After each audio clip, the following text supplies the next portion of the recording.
Hello, ladies and gentlemen, and welcome back to Under Construction. This is episode number 46 or 47. I don't know. I'm checking the old episode because I have it open because we have a couple of comments. But anyway, I'm here. We should be getting slightly better performance, except for with me trying to switch tabs over there. Because I went in and I lowered the settings a little bit. I also learned what a couple of the settings did, including the scenery detail setting, which what that does is that actually is the ratio of like how much stuff it's going to load versus how much terrain it's going to load. So that's actually fairly important for me because I really like to be able to see my stuff from far away. So that said, still hasn't loaded, you know, what we're doing. I was toying around with it and I really pushed it a little bit just to see what I could do. But anyway, this is episode number 47. We've got a pair of comments that we'll get to, and they're both pretty sizable, which is nice. One from Ice or the Blue Lion, the other one from Bonnie Gaming, and now I see why I keep confusing them, because their profile pictures are both blue shades and have like a character of some sort standing there. Anyway, we have to figure out or continue with what I was doing off camera. And what I was doing on camera, because I think I started doing some power line work on camera. So first thing we're going to do is that. Boom. Bye, trees. So I installed this intersection off camera. And now it's our job... Oh, crud, hold on. I need to switch to route layer. This is why I don't do this all the time. I put the trees in their own layer so that I could work on this. But it's not something I'm going to be doing all the time. It's not even something I really like doing. Because it just gives me the opportunity to forget that I put the trees in a layer. That's all putting trees in a layer does for me. Other than hide them in situations like this. Alright, so I figured we'd sort of head across this way, so we're still experiencing this jerk around a little bit. But maybe if I fiddled with some other stuff. The main thing I did was I just turned off post-processing because honestly, I lived with some pretty rough tane settings for quite a while, and by extension you guys did as well, and you know, there weren't really any complaints. Not even from me. I just sort of missed shadows, but it came to a point where I didn't really know what I was missing, so you know, it was all good. And plus, I play Minecraft. I'm not worried about graphical fidelity all that much. But clearly it's not the shadows, because all the trees are gone, and we're still receiving a little bit of lag. Whoa. Yeah, that's what I'm talking about, where I lose control of the camera. That was happening non-stop, and I was like, alright, we need to do something about this. Because I couldn't, you know, I couldn't film like that, where I, you know, just can't control what's going on.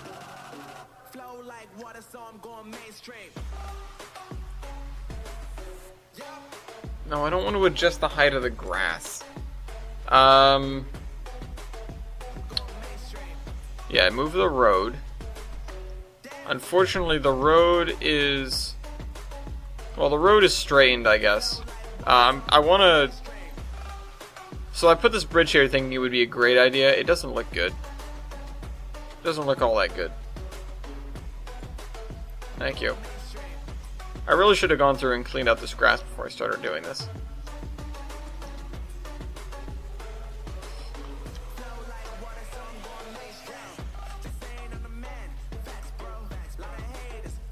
Okay, so we do need to clean out all this grass, all the grass that's on top of the... No!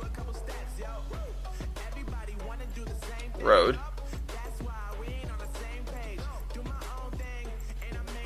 Not the power lines. Power lines need to stay there. Nope. Okay, let's come at it from the other side.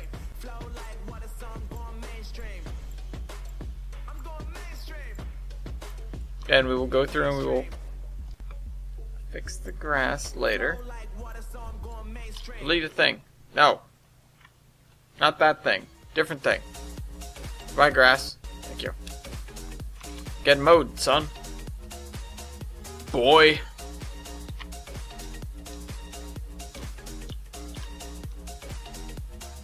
Alright, so we're going to lower that a little bit more.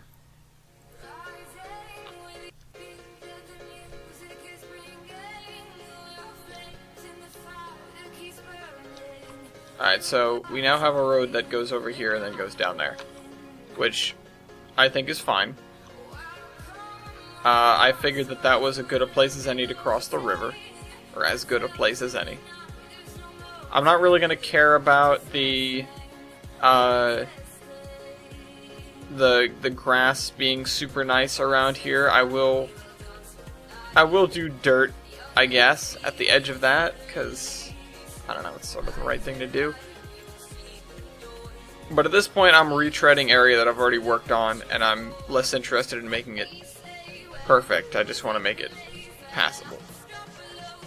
You know, the only reason I came back to this area is because I realized that, oh, you know, we really need a road that connects, you know, a couple of these different places. And so, yeah.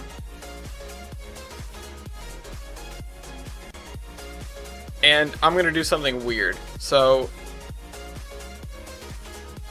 usually you'd assume that, you know, sort of road segments would all be replaced at once. But if you've got something like a river that's, you know, maybe a county boundary and the road is owned by the county, or a town boundary and the road is owned by the town, they would only do repaving jobs up to where that ends, you know, sort of where that boundary is. So what we're going to do is we're going to have this here, and we are going to move this slightly because it does not look good as is. There.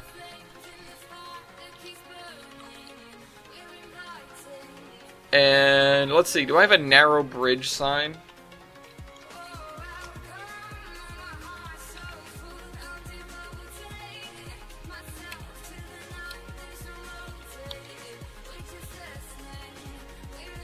I guess not. Let's see.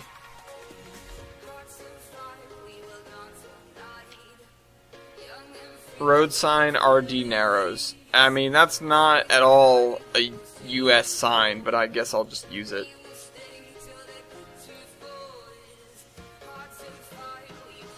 Also, the triangle's floating in midair. You know, I don't judge. And you probably have to put it like 50 feet before or something like that, so.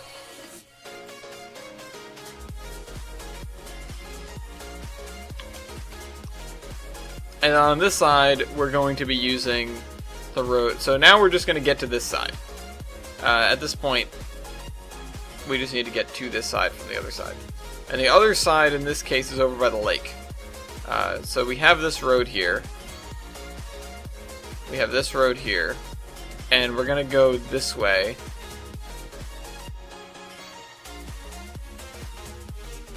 Or we could just go around this way. Although I don't really want to run the road into the side of this. This area is very nice as is. So what I think I'll do is I will run the road out of this basin.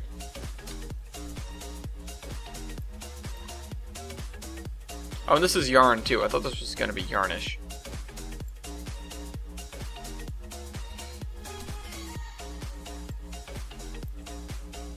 No.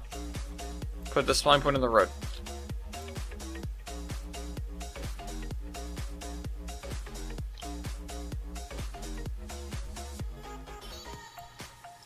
Alright, so there we go. Lower this down. Now we need to fix all the terrain around here. And now once this is as good as it's going to get, which is going to take a little bit more finagling, I think.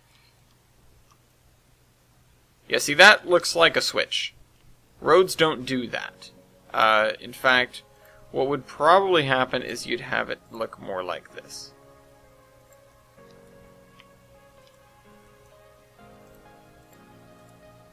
And I mean, if anything, they would straighten it out, actually, because we have the opportunity to do that here. If it was in a tighter spot, you wouldn't bother. But here, also if it was just a tighter angle in general, you might not bother. But here we can totally get away with just attaching it like this. So that's what we're gonna do. There's some sheets of pavement hooked together.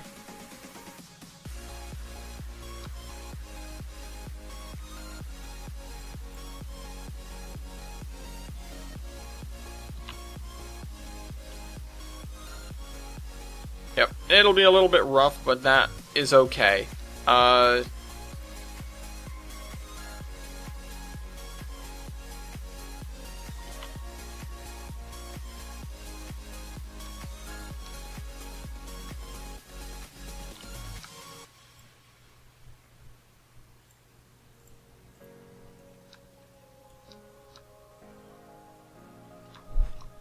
And again, we're not really going to get fancy with the roads over here. We're just going to lay them down and call it a day.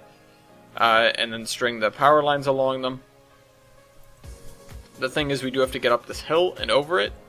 So, yeah, that's the hurdle here. In fact, I might try to sort of skirt the edge of the map there and go around that way.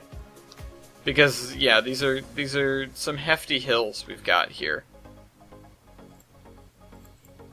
Let's go up this way, and then over, and then up that way. That's a very general sort of thing. Now let's add a couple more spline points, because we're going to need them. So one there. Straighten this out. Oh, it is straightened out. Straighten this out. That's important. Importante. Straighten that out. There we go.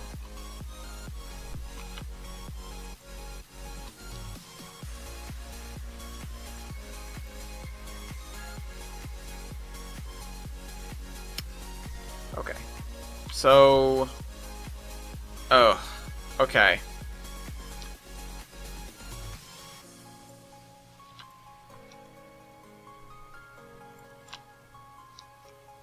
This is troublesome, getting this road up here, because it's very steep, it's not very forgiving looking. This is all sorts of wrong. In fact, that's way too steep, so let's undo that. And what I want to do then is I want to sort of hug this cliffside a little bit more, a little bit better. Cut this straight section back just a bit.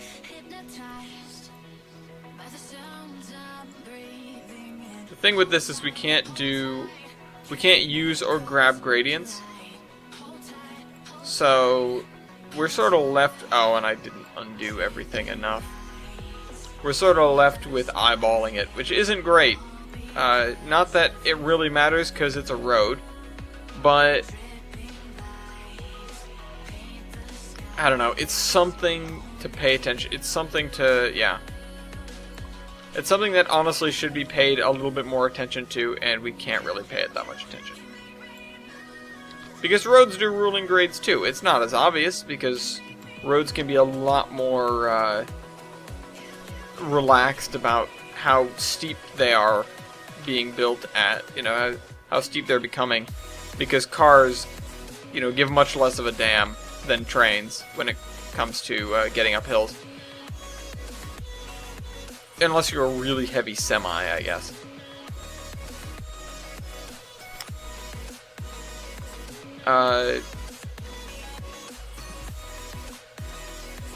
But it is something that's, you know, it's not something that doesn't exist. We definitely do pay attention to grades when we design roads. So, sort of just putting out, you know, this game putting out the concept that, oh, you just throw it down, you don't care about the grade. Eh. I feel like the tool could have definitely been adapted because, you know, all the other tools do pretty much the same thing.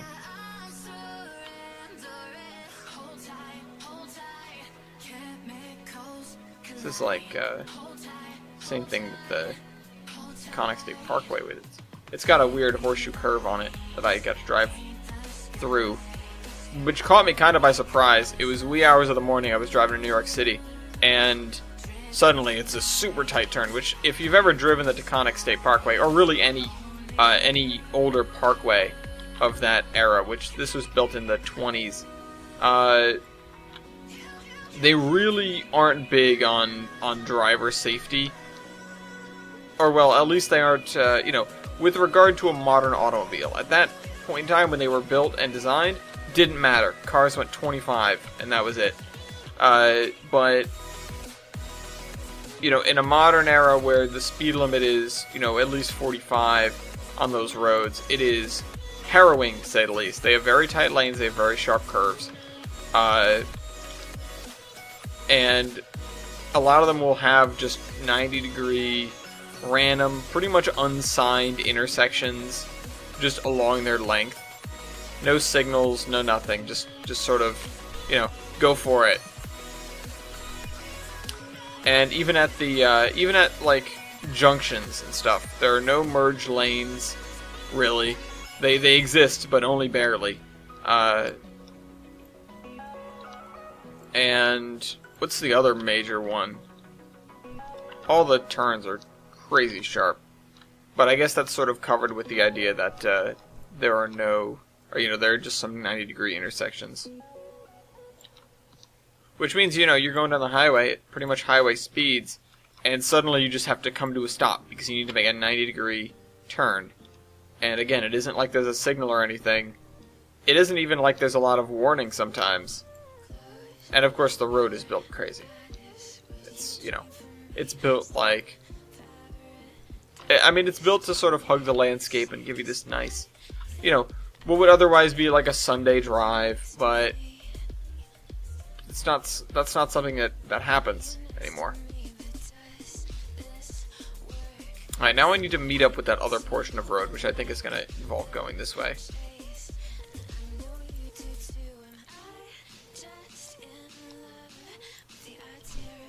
Let's go up this way and then wrap around this way.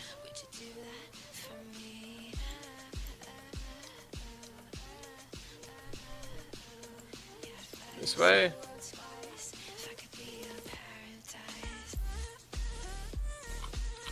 How does that look?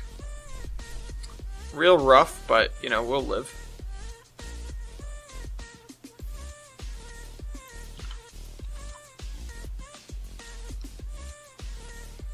How about if we, instead of going for that, we just sort of cut down here?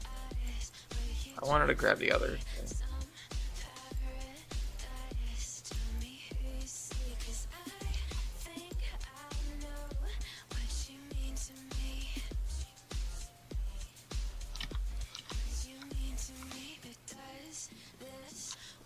Let's see. How does how does this look? But it isn't. It isn't set up to do that yet. Definitely a tough climb over the mountain there. And that is not a good curve at all. Get rid of that. No. Oh, that's right. We still don't have great. Oh wait, we have this.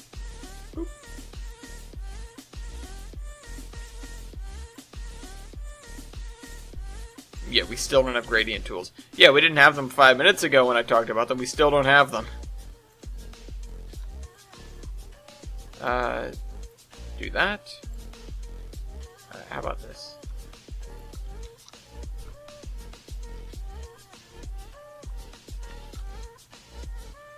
Okay. So we don't want to make this consistent necessarily. Let's do that. And then we want to lower this side.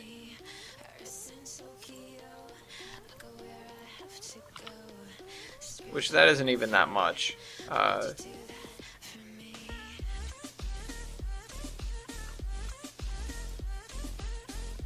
Yeah, this is looking good. It's actually not half bad so far. We've got a lot above and a lot below, which is good because we want to try to keep that balance fairly even. This is gonna look bad. Yeah, that's a rough turn. That is not good. The other thing is that we've got sort of a divot in the highway here, which is something we want to avoid. So raise that, and then we can raise this in turn. Just make sure it's going up, you know, more or less constantly. Again, a grade tool would be really helpful here, but we don't have that. Oh, no. I wanted to delete this line point, because I think that will yield us a fairly circular turn, almost. We almost have a circular turn. Move this that way.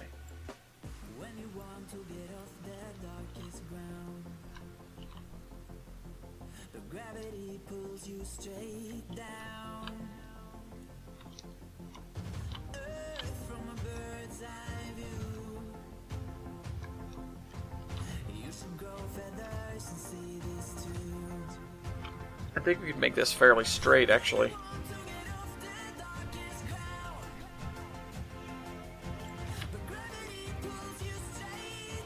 Yeah, hold on. Let's undo some stuff. You think that if I snap that, move this over here, and pretty much make that a straight line, do you think that will be good enough? Like, feasible? It's pretty steep. So I'm not really sure how that's... if that's, you know, too steep, or what. I don't know what the gradient is. Cough, cough. The thing is, though, is it's not that high off the ground. You know, it's a fairly low cut, all things, low embankment, all things considered.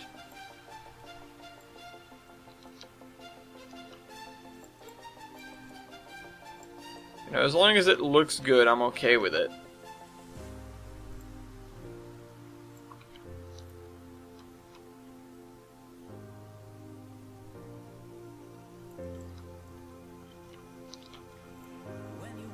That's what inspection is all about. Does it look good enough?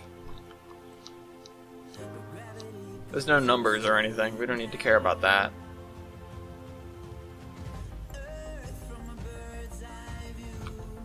Okay. If I straighten that out... yeah, see, that's what I'd kind of want from this.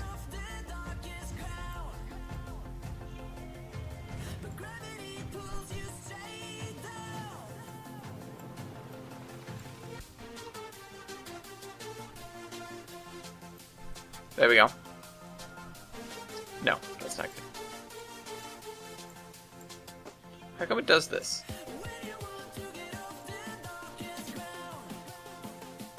There we go. That's what I want. That is what I want. Okay. I can live with this janky road if you can. Admittedly, this is one of the straighter roads that we have, period. In fact, it's straighter than the railroad, but that's actually not surprising. Because I can handle doing things like this.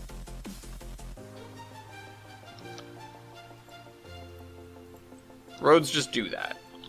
You know, roads are generally built on the idea that, you know, you want more curves and straights, but that's really the highways that did that. And this is a pretty short segment to just have straight sections on. But you do usually want to be going curve to curve.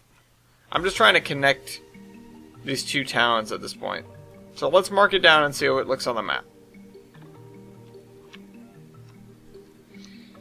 We need our paint. And turn it down just a little bit. So we're going to paint our line on the ground. And once we have this all painted and we start clearing out trees, because I can do that pretty mindlessly, I will talk about the comments. So, it took us a little while to get this done, huh?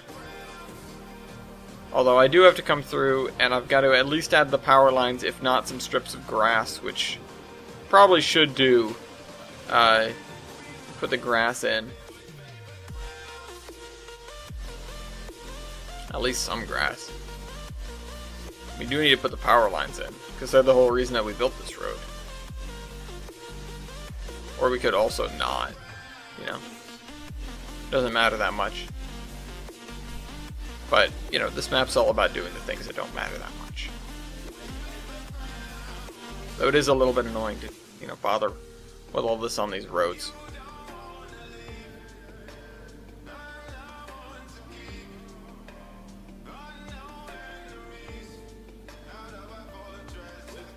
I don't know, I'm thinking about this because we definitely could have done better with this road. Doesn't really matter, of course, but we definitely could have.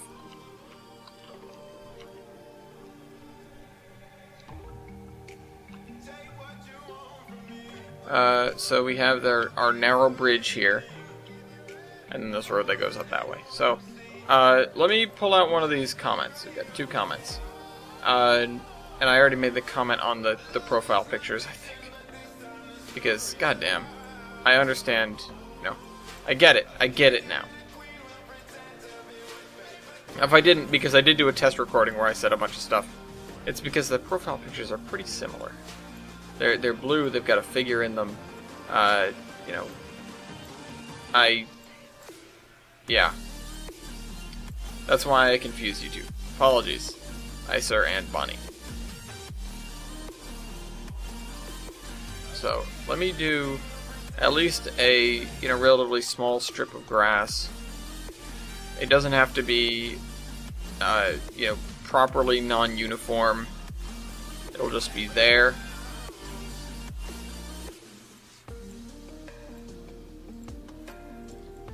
Okay, this is why, like, we don't have when you don't have anti-aliasing. That's why this looks, you know, worse than it did before. Because that's one of the things that I turned down. Turned post-processing off completely. And yeah, so we're not going to care about the fact that it's going through cuts and stuff. We're just going to throw the grass down.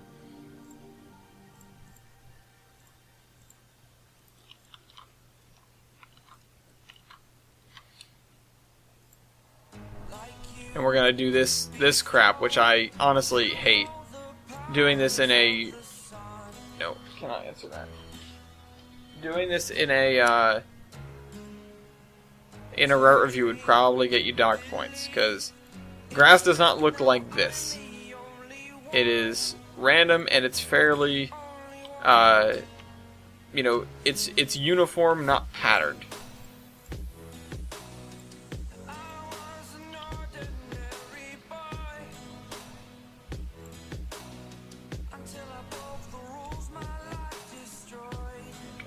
There we go.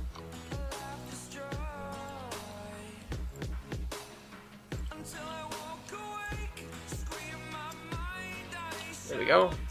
And we're at pretty much the top here. Sorry, I'm getting distracted by other things.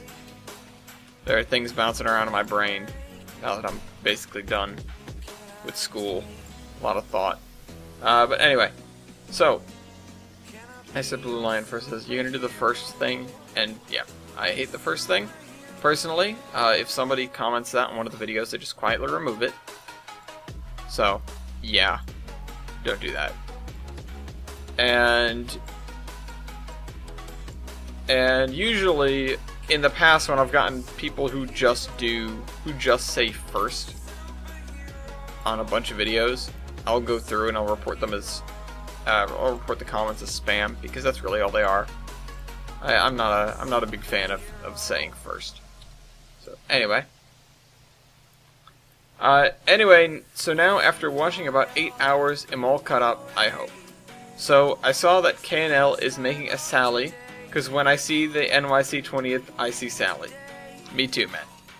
And yeah, no, I'm aware. I've been keeping tabs on that, as well as the other things that have been and are being made, like the Hiawatha, which, you know, some of the stuff could be used for the Horsemen because we interface with the Milwaukee Road.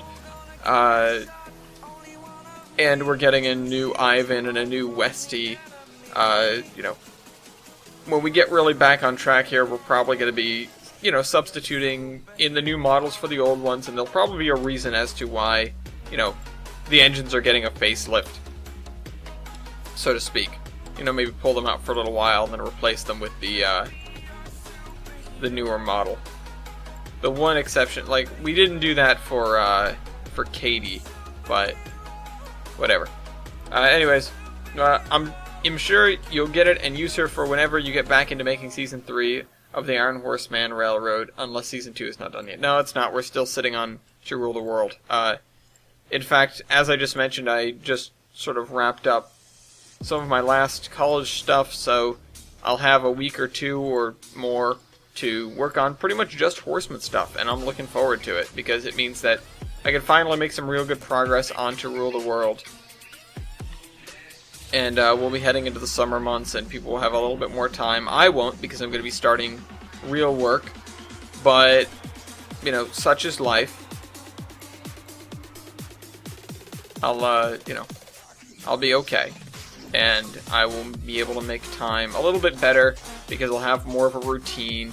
I'll have pretty much, you know, every day will be pretty much the same schedule, that kind of thing.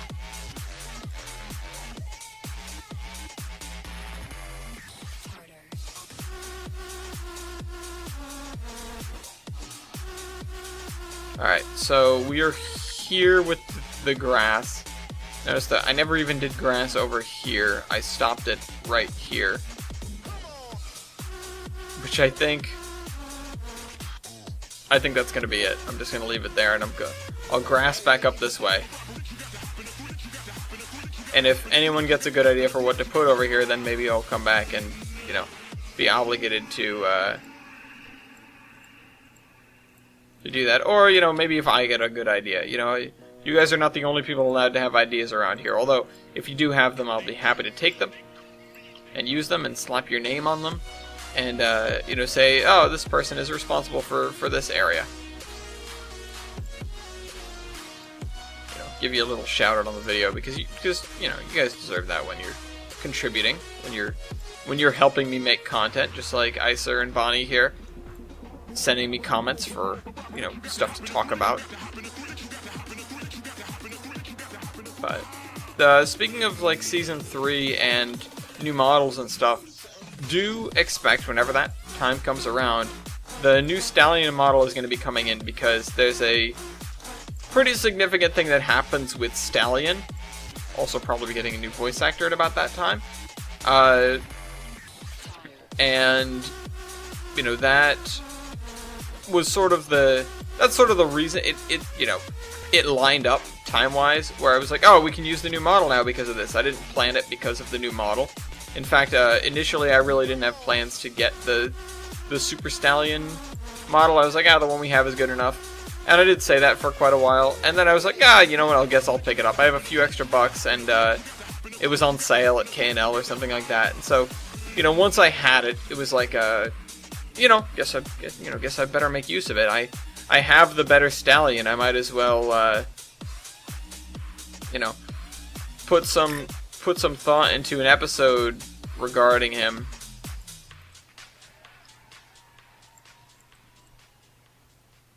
You know, he's, like I talked about, he's one of the characters that doesn't get characterized maybe enough. You know, he likes the water. I'm not even sure we ever really nailed down his backstory. He's there for whatever reason. He was one of the first engines on the railroad. He was, it was the first Mikado they had. It was the first engine, like, of any real significant size. Anyway. Yeah, let's continue with this comment.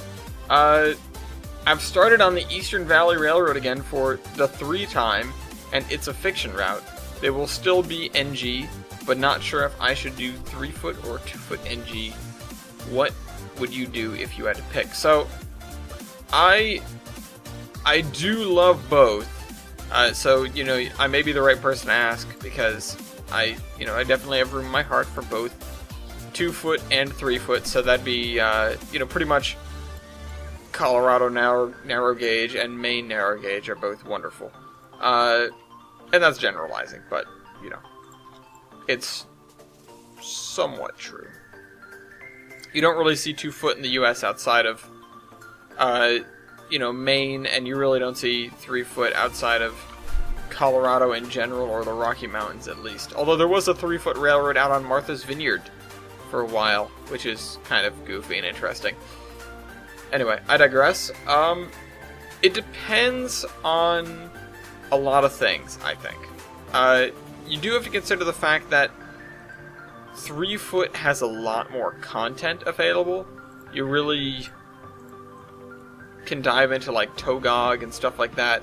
You know, good stuff that's on the download station for 3 foot, relatively modern stuff, as well as stuff that's kind of older by train standards, like Prowler, which, you know, you might need to get in, you know, get your hands dirty with that a little bit and get fixing if you want that stuff. But if you want it, and it's altogether not that hard.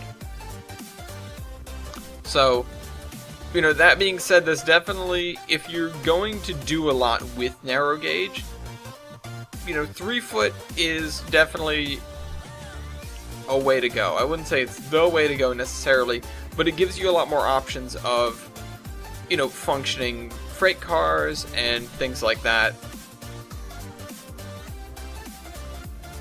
So, you know, it's something to consider. On the other hand, I think 2 foot is adorable. And the other thing I was going to say is it really depends on the application. So if you are doing a mining railroad, you know, something that runs out up to you know, gold mines, ore mines, coal mines even, you're probably going to want to stick with 3 foot. They have, you know, they have things that work for them. If you're doing exclusively logging, 2 foot's an option. Which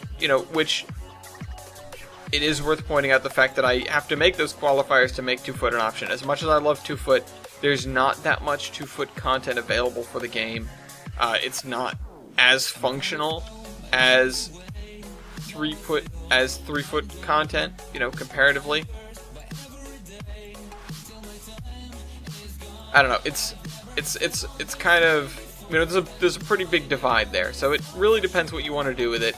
It depends what the aesthetic you want is. You know, 3 foot and standard gauge, especially if you're using some of the later, and this is chronologically speaking, later Denver and Rio Grande stuff, there isn't going to be that much of a difference in size. I mean, there is. It's going to be noticeable for sure. But it is not nearly as significant or standout as the equivalent with standard gauge and 2 foot, which is you have a full-size locomotive next to this adorable little thing. And I love that, you know, sort of dichotomy, I guess you could call it. And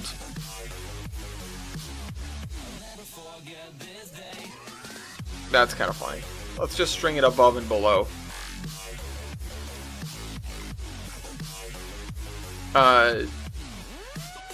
You know, it's interesting that you see these things, you know, together.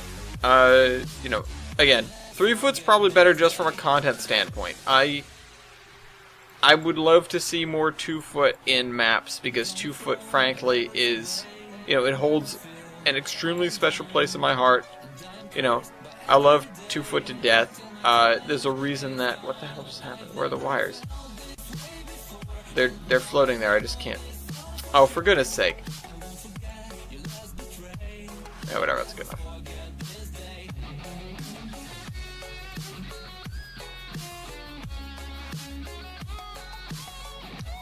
There we go, good enough.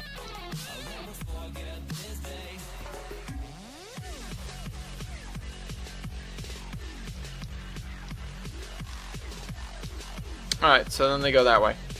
I will continue these down the road here, and off the map, because, yeah, that's the way it should be.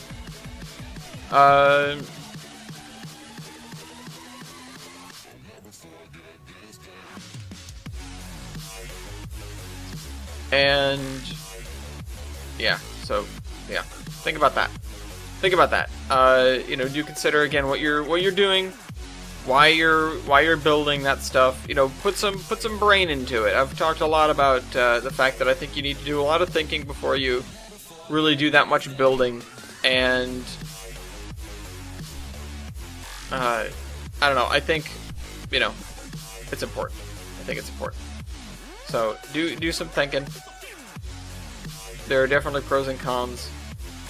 I don't know enough about your railroad to really make a judgment. If you want to provide me with more information, I could definitely think about it more. But I don't know. You know, more information is required for meaningful conclusion. There.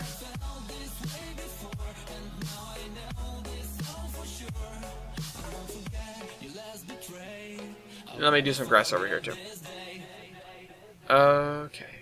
Grass.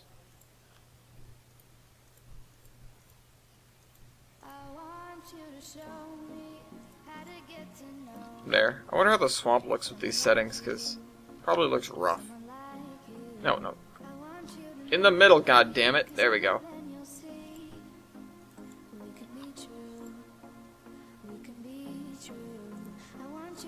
There. There. String it along there. And nobody follow these roads, okay? Just don't pay attention to them. They're here for fun. Although this area I might want to do a little bit more with because it is inside of the railroad, like directly. So what I'll do, I'll put the grass over top here. And I'll come back and do texture. Actually, that's a pretty simple thing. Let me just do that now. While I'm here. While I'm dedicating this entire episode to a singular road in an area that we've already completed. I will spend some time doing texture. On said road. Next to said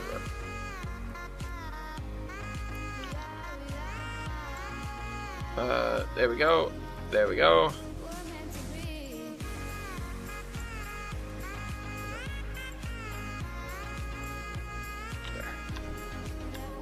Sure. Looks like it's coated in felt. Whatever. Let me grab the texture.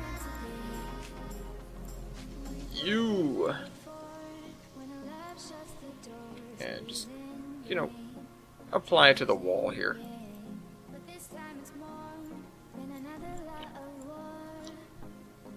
That looks good enough. Oh.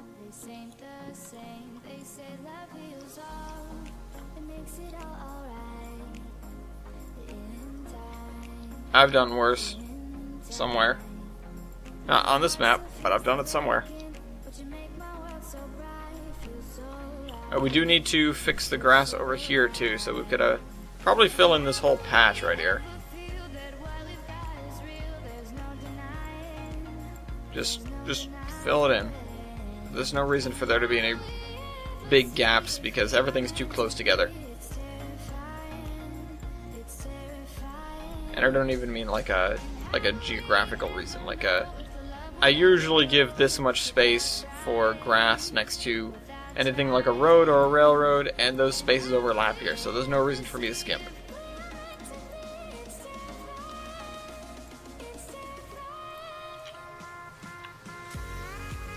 Whoa.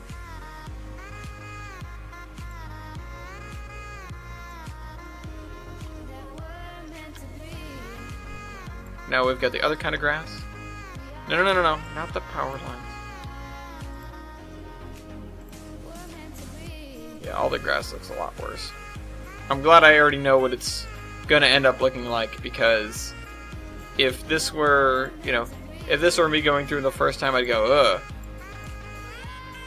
See, now I know what I'm missing. That's something important. When you upgrade and then you have to take a step back because you upgraded too far and you hung around there for a while, now it's like, oh, you know, I know what I could be seeing. Now I get to complain. You know, before I wasn't complaining at all. Now I can complain.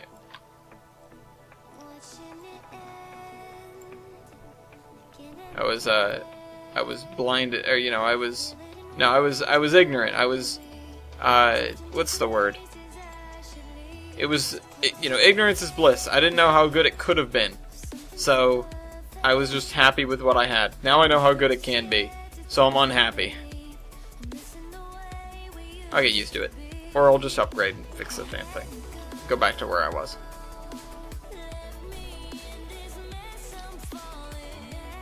There we go. Oh, we completed a road. Let's go home. Now let's see, how far are we? How far in are we? We are 45 minutes in. That's pretty nice. Let's see, let's look at this road. So, make like a 45-degree angle there, and it doesn't look half bad. Well, we've connected these two, and now this area has power. Congratulations. Hooray.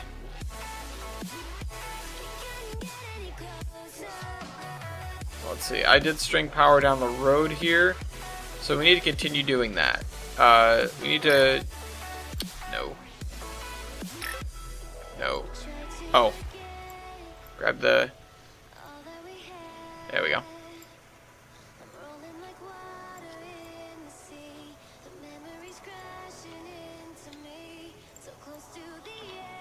Along the side of the road. And we're gonna have to string this all the way to Adams. I'm gonna string it back the other way as well.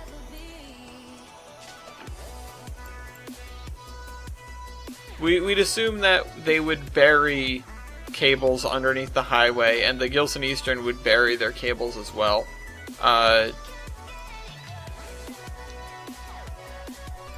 Because I don't feel like doing this for them and for the highway. Now let's go the other way first.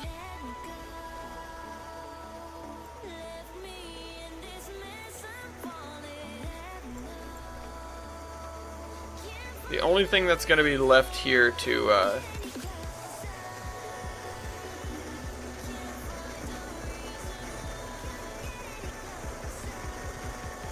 attach to is going to be the little house over there. But that's fine.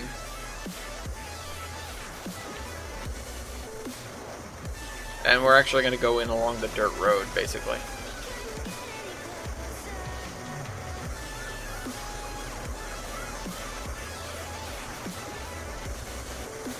Yeah, and the other thing is, with the lack of anti-aliasing, we really can't see the wires all that well. But that's okay. Maybe we'll turn it up again later. Maybe that's why that's why things were performing in certain ways. Just has to do with your settings.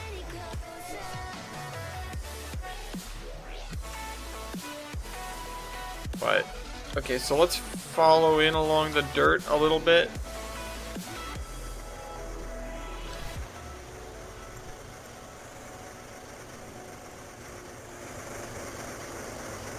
Because that's the way it is.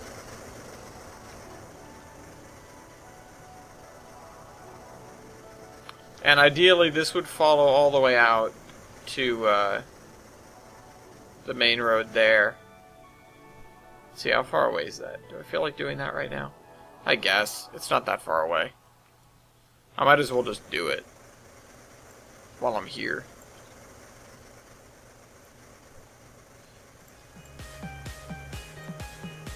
Ooh. Alright, take that with us.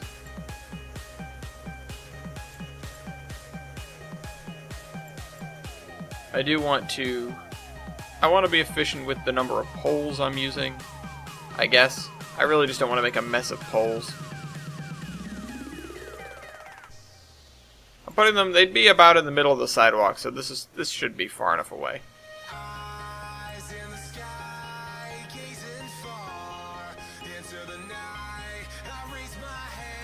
If there's ever something where I can see it from the track and it irks me the way it looks, like it, I'm sitting there going, well, gee, that's bad.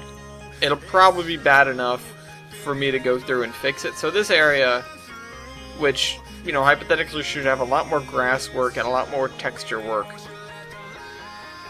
is, it's okay as long as I don't drive by it and get upset by driving by it. When I do this area around here, that all might change because it'll be contrasted with something.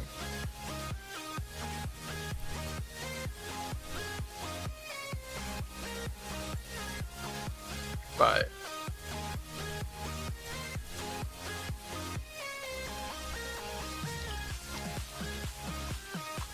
yeah, so I'm going to put power lines over here.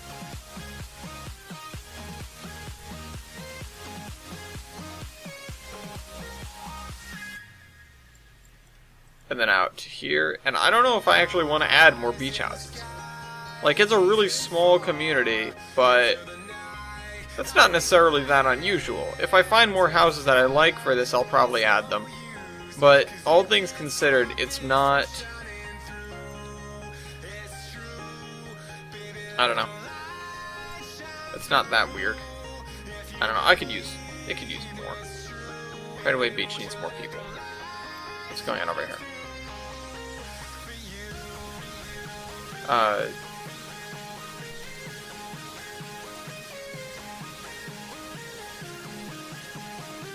Okay.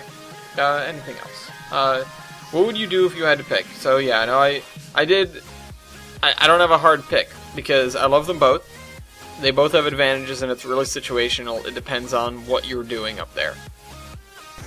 Alright, so now we gotta do the fun part.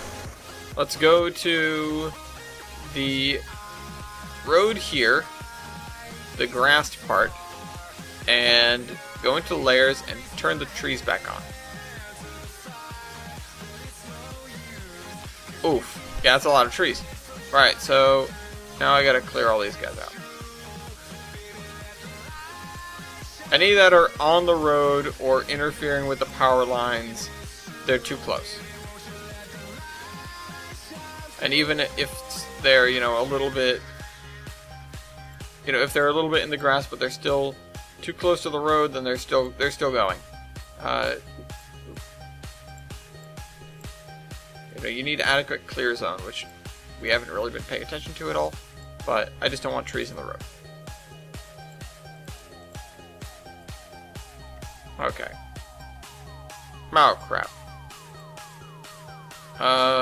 There. Well, I was gonna say those two can stay, but I deleted one of them anyway. Okay, goodbye. What was this last part of the question? Could have a freight house of goods for the town that is trucked in. Not sure if there's a spot to put it. It'd be a short sighting too, just an idea, of course. For Adams, yeah, I'm thinking about it. I sort of have gone back and forth on what I want to do with Adams in terms of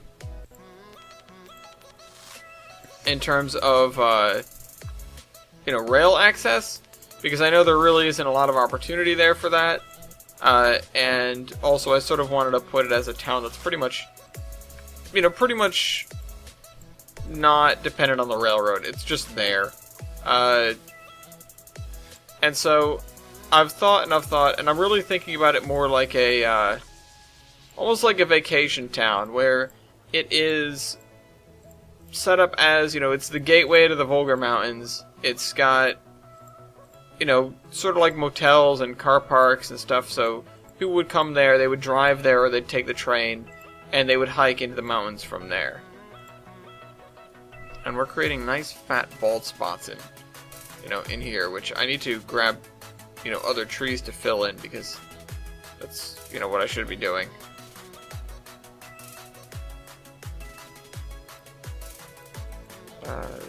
Rid of that.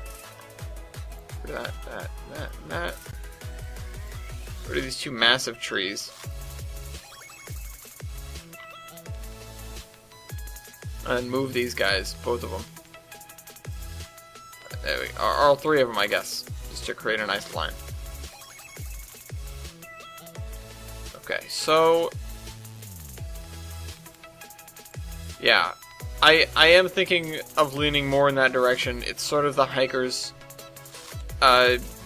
base camp for a lot of things. That's what I'm thinking about. And also skiers as well. It could be a very seasonal town.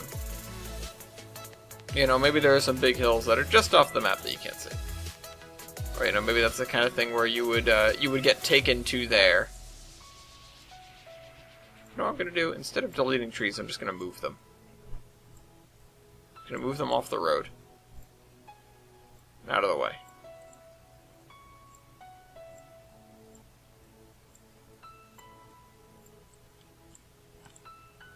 and into these, like, empty areas that we keep seeing.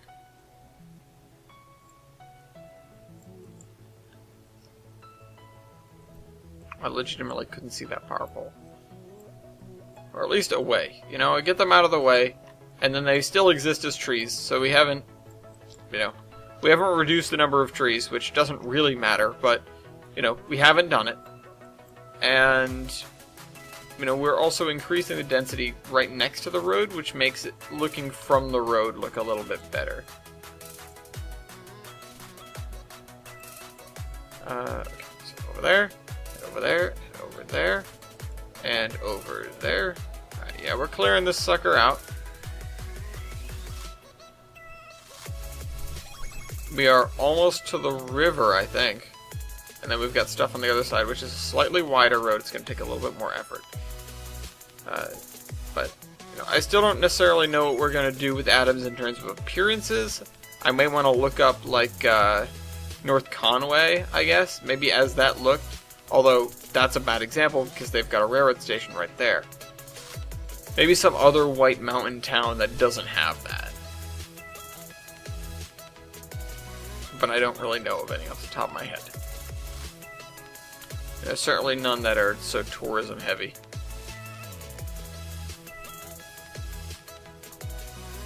I don't know. I need to look into it. I still need to look into it more.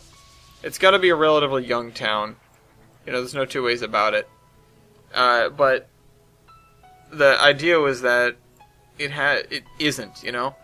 Maybe, like, some of the areas and all of it was a farm, and then it started, you know, they stopped using it as that. It's too small of an area to actually have farms. But instead of being like podunk and backwoodsy like Ashbury Corner, it's going to be more of an upscale, like come here and hike sort of place. I don't know. I need to put more thought into it. I need to figure out what I really want to put there. And maybe I'll have a stroke of genius. The reason for not having a siding or anything there is because you're not that far away from civilization as a whole. You can get on the road and drive for 5-10 minutes and you'll come out in Olive. And that, you know, that's a pretty significant factor when it comes to shipping things. It would be a pain for the railroad to go through the hassle of getting a boxcar out there of less than carload freight as ordered by the town, and then people having to transfer it from the boxcar into their truck just to bring it up the hill. If it's going to go up the hill by truck, it's going to go the rest of the way by truck. There's no two ways about that. It's just, you know, it's not far enough to you know, it's not far enough for the mode switch to make sense. You know, maybe if it was Mason's Landing or something like that. Maybe if it was that distance away. But even then, it's not that far. It's 15 miles, which, you know, will take you 20 minutes to drive, you know, at highway speeds. Or, you know, less than highway speeds. At this point in time, you know, you're probably doing 45. So, you know, maybe it takes you a little bit longer than that. Maybe it takes you a half an hour of driving. If, you know, if you're going 15 miles an hour, it's gonna take, you know, yeah. If you're going 30 miles an hour is what I meant to say. 15 miles is gonna take you about half an hour. So, you know, so that, yeah, it doesn't make sense. Because you've got everything you'd need in Olive, and you can just drive there and put it on a truck and take it back to your house or your store or whatever. You know, you don't need to have stuff shipped in. As nice as it might have been. And, you know, I'll continue tossing the idea around if I'm building out schedules and stuff and it feels like, you know what, the trains that come through here really aren't interesting enough. Maybe let me put one siding in for something. Yeah, I'll probably have a little general goods siding. It probably won't, you know, it'll probably receive all of one boxcar. but it's something. It's better than nothing. But you know, I'm not in this to create the ultimate I'm on edge. I feel like I already did the same thing over here.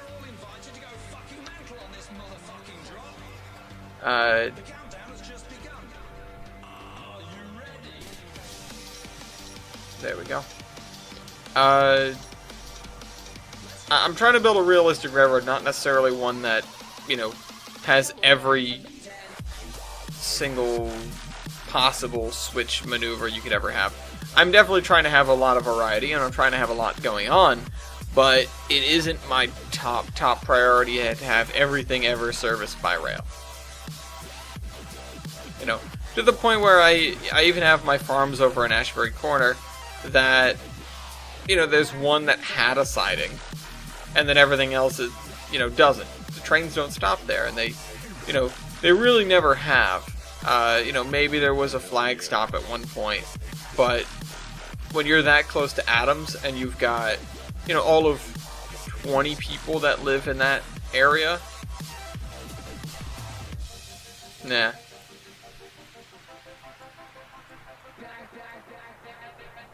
And it doesn't even have anything that draws people. You know, the only thing that I could think to do in that situation would be to figure the people who have the horse ranch are super duper rich and give them a siding to load their horses on. But they don't have a gigantic mansion, so it doesn't make sense. They aren't that rich. That said, horses are expensive. Horses are stupid expensive. You know, people that own racehorses and stuff like that, God. It's like owning a car, but you have to feed it. You know, and I know you have to put gas in a car, but not if you don't drive it. You know, you can have a Lambo in your garage that, you know, or, you know, anything that guzzles gas, and it won't if you don't drive it anywhere. Alright, this area looks better than it did. We've now got a road over there. That's nice. Okay. On to the next thing before we go on to the next thing. How far in are we? Yeah, we're an hour and 2 minutes. Good. Bonnie Gaming says, okay, first, sorry about the typos. Don't apologize for the typos. If you really care about them that much, just, you know, A, get good. You know.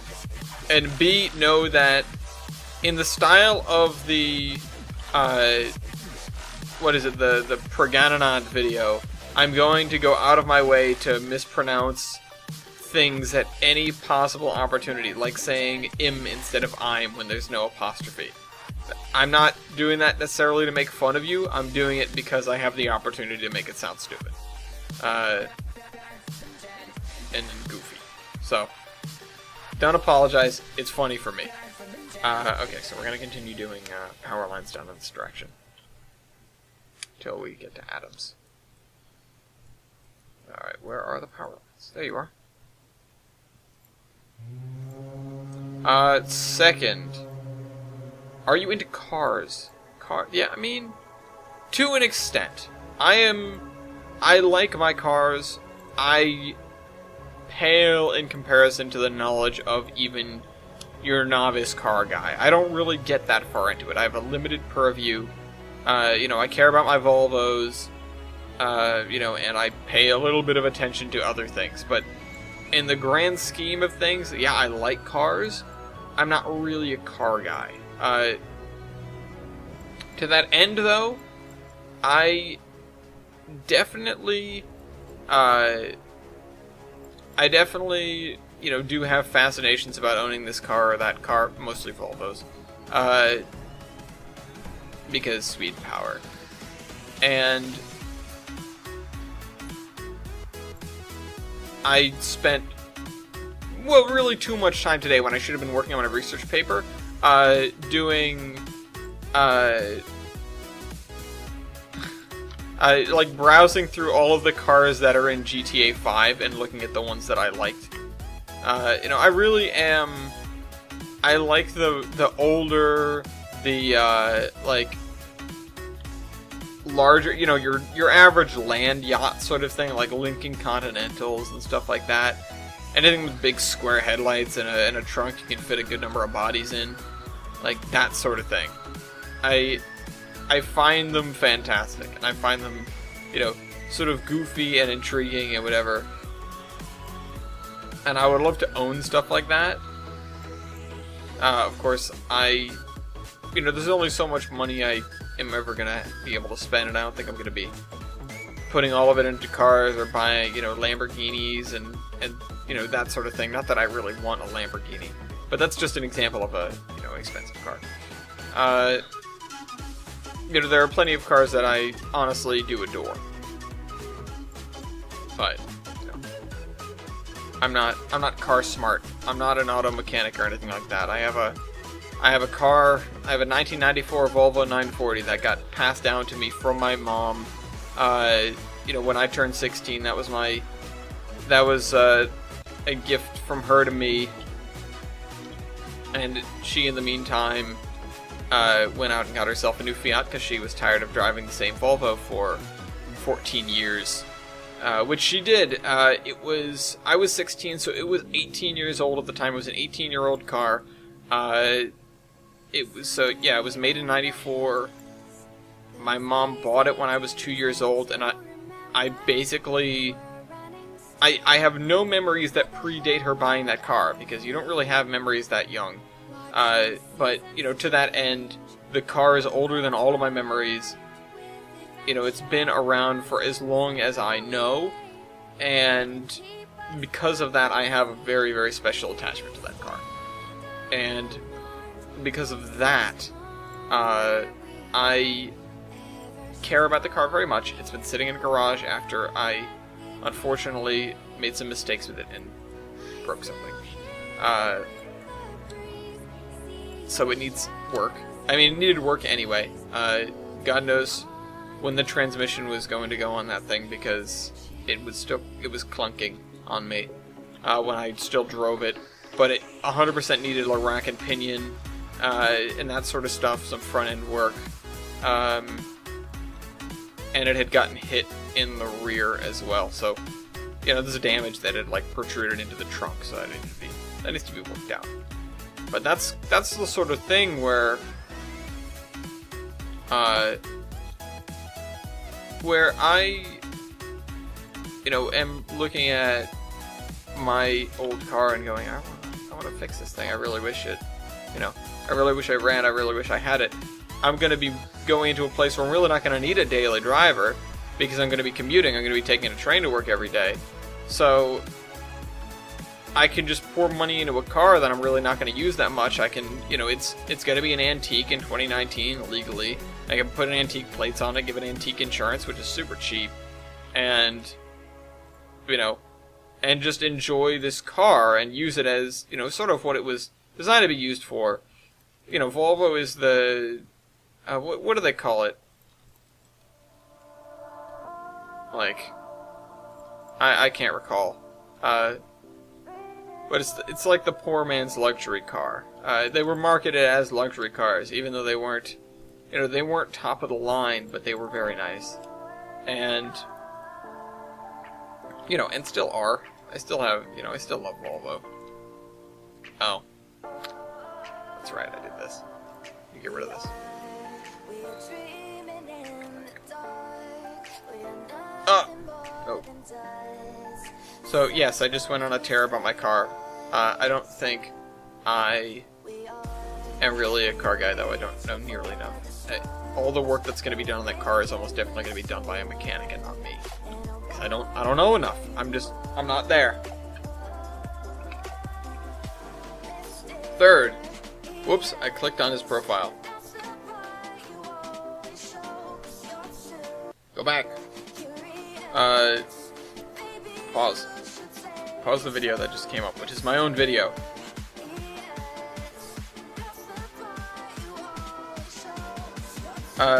Third, what is your favorite type of locomotive? Steam, diesel, or electric? Steam all the way.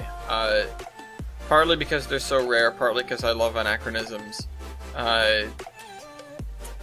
Partly because there's just nothing like seeing all those mechanical bits do things. You know, I've always been fascinated by machinery. I love kinetic sculptures and stuff like that. Chris also told me that this, instead of doing this, what it would do is go right over the center line of the tunnel.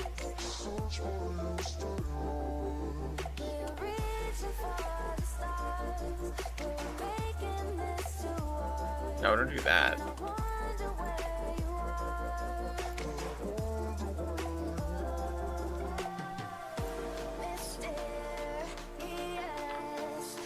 There we go, right over the center line, more or less. And we'll leave that area clear of trees.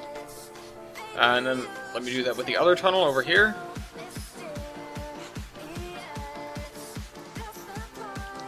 Thanks, Chris. More work I have to do. Yeah, no, but it's Steam for me, hands down. I don't think that should really surprise anyone.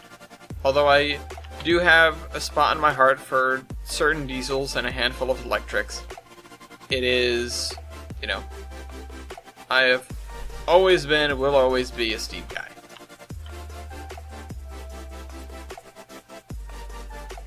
They're just, you know, they're beautiful to me in a way that no other locomotive really is. Usually the diesels I like are because they are strange or, you know, sort of otherwise difficult, I guess. I don't really know how to put it. I like Alcos because they're so sort of janky and, you know, they just spit smoke and blah blah blah blah blah, you know. It feels like there's nothing precise about an Alco, or most first-gen diesels. Although the EMDs were definitely, you know, they won the war, so to speak, for a reason.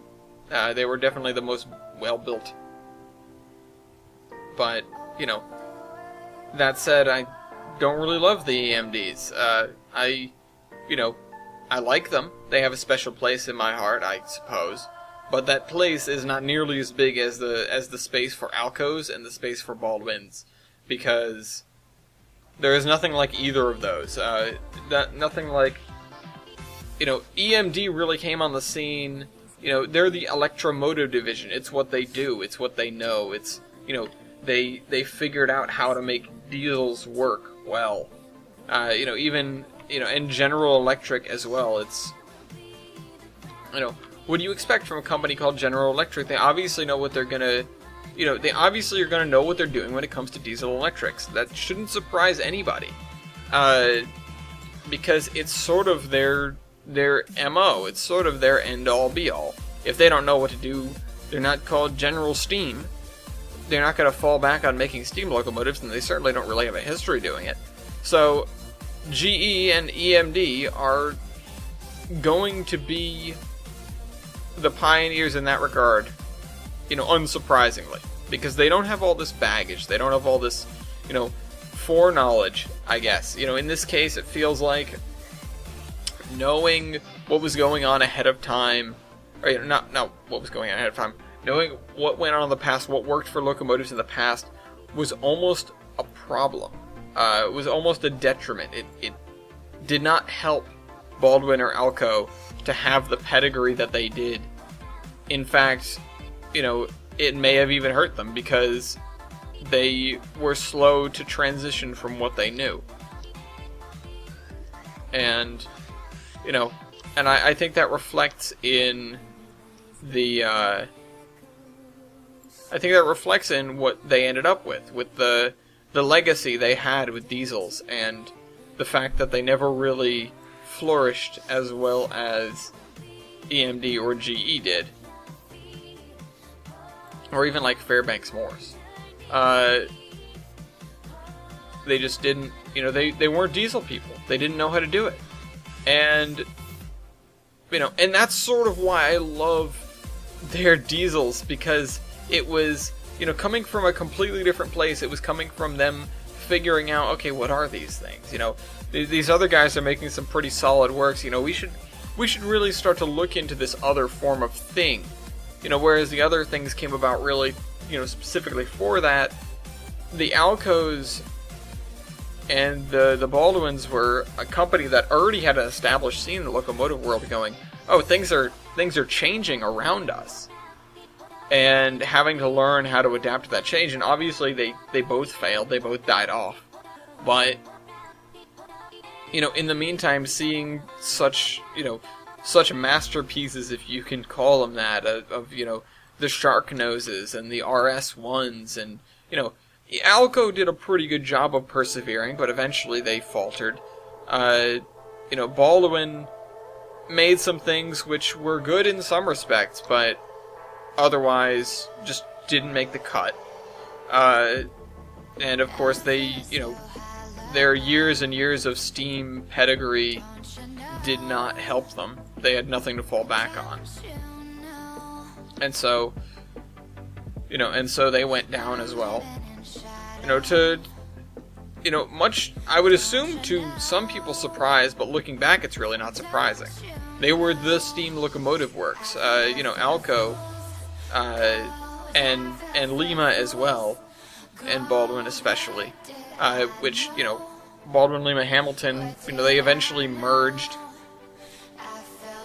and tried to create some diesels and created some, you know, some things that worked, some things that didn't. A lot of things that, you know, did not persevere to today because there were few examples or they just weren't good enough. But I think personally that it's a travesty that the only two Shark Noses left in existence are sitting and rotting.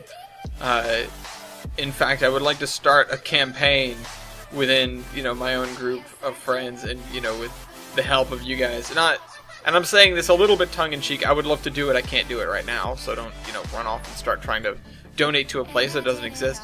But the Save the Sharks campaign to acquire the Shark Noses and restore them to operation. That would be really fun. If there are, you know, there are few engines, I think, especially diesels, because there are a lot of examples usually, that are in need of, you know, that sort of spotlight. You know, like desperately in need of it. You know, I think that 503 is one of those, you know, is one of those engines. It was in danger, and it is, you know, it is a steam engine that needed that kind of help. And I thought the washboard car and stuff like that that I talked about on the Terminus were, you know, good examples of that too. They were, you know, pretty unique pieces of history, and they needed that. They needed saving. Same with that B&M boxcar. That the same kid who got the washboard car and stuff. You know, he was the one that got the B&M boxcar, you know, back a couple of years ago. You know, he's in tune to that stuff. I can, you know, look at that and go, this, you know, I feel like he at least, if he doesn't immediately know what he's doing, he at least has got a feel for what's going on. Because there are certainly some things that need help. There are certainly some historical pieces that need that work, that need that saving, I guess. And, okay, what, do we have a base height for this area? Can I raise this all up? It'll probably be over here somewhere is the base height.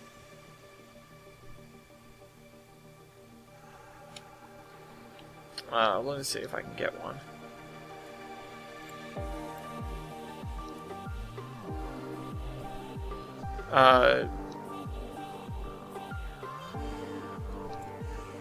You know, at least he seems like he knows what's up. He knows what's going on. He knows what needs to be done.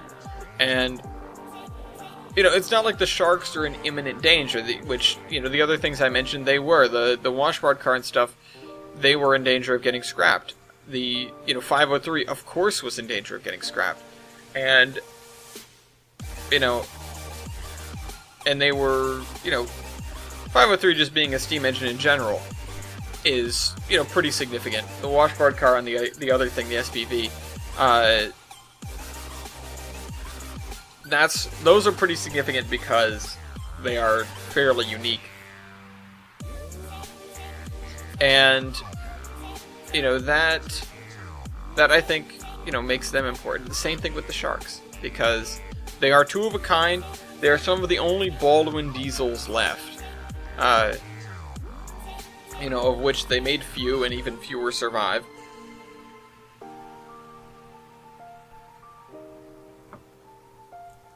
So, you know, you're left with like well, you know, what are we gonna do? Are we gonna let these things sink into the dirt? Are we gonna let them crumble into dust? You know, what are we gonna do? And I would love to see those things, you know, at least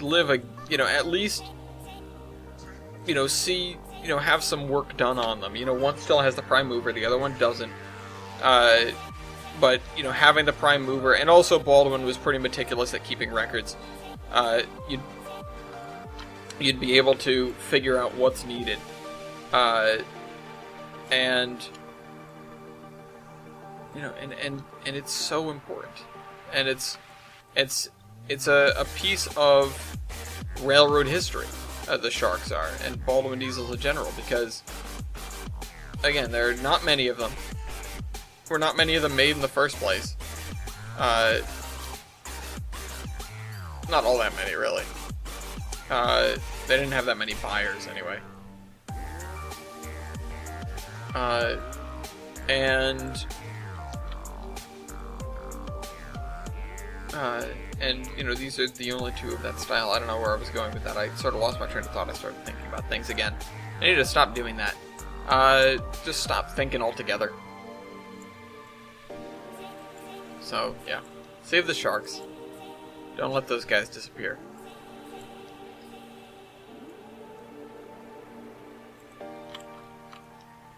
Don't let them sink into the ground. As for electrics, there are fewer electrics that touch my heart. Again, a lot of early ones. The newer ones I can't really jive with as much, except for the toasters, because I love my toasters. Also, to go back to diesels for a second, the almighty F40PH, I don't even think that's, you know, I don't even think that needs to be said. Just, you know, bow down to our Lord. You know, hero among locomotives, Lord among mortals, I don't know. It's just the way it is. You know, you don't need to question it. Yeah, electrics. I mean, I do like a lot of the, like, little Pennsy electrics. A lot of the, you know, like the Bs and the, oh crap, what are they? What am I thinking of? The P5s and stuff like that, you know, Eddie. And the GGs, you know, they sort of, you know, they have that streamlining. They're sort of a little bit different than anything else, but also, you know, and the DDs as well, just because they are, you know, they were some of the early forays into electrics. They have that huge jackshaft drive, which makes them totally unique and weird. The fact they were rebuilt from actual 440s is another funny, you know, little weird thing about them. You know, so I can wrap my head around Pennsy electrics that aren't the original P5s with box caps. The P5As I think are a lot better. The R1 as well, I think, is great. Is a great engine.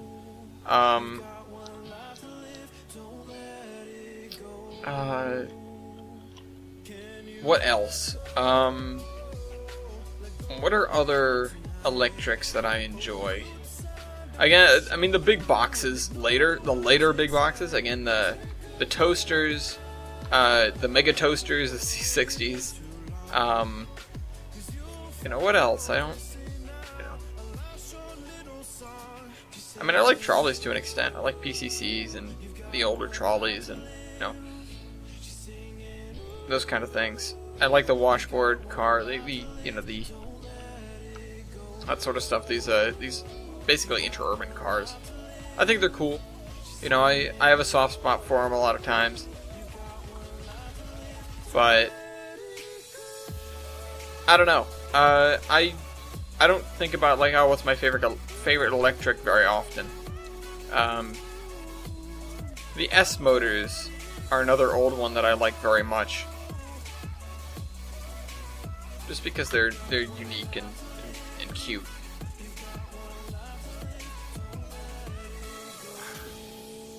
Okay, so I kind of need to fill in this whole area. This is a lot of space up here.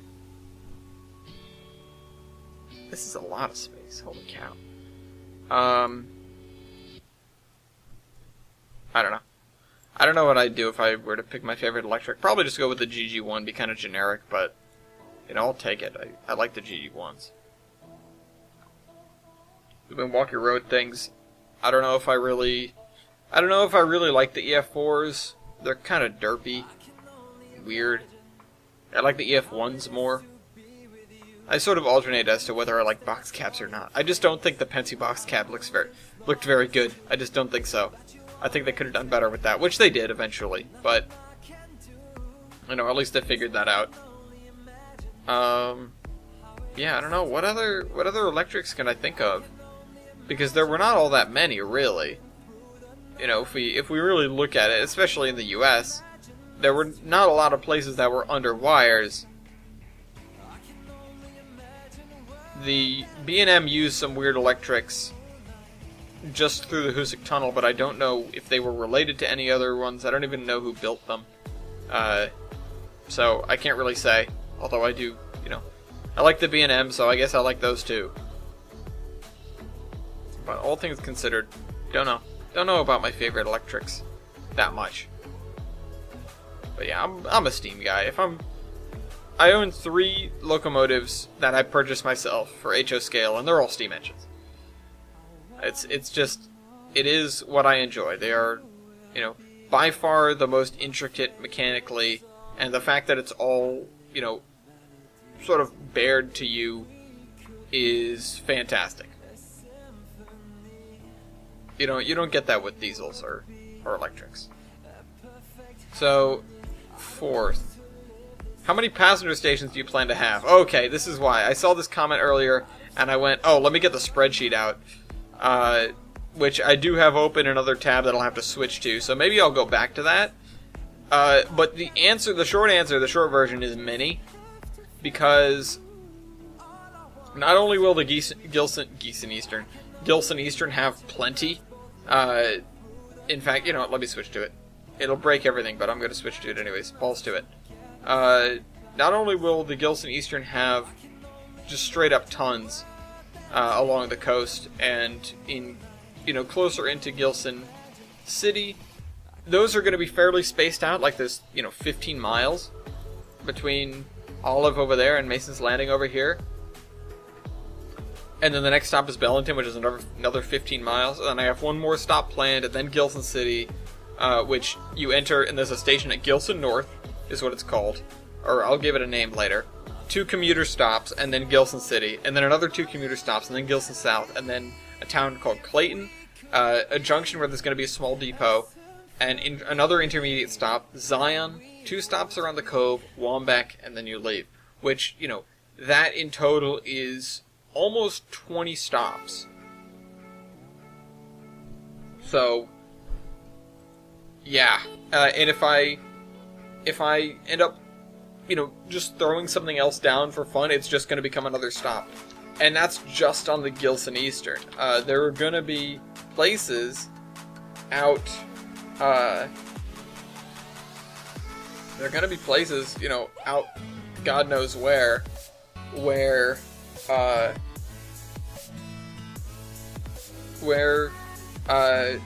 going to want to add more stops. And, you know, Adams is one of them. I didn't plan for that to be there at all.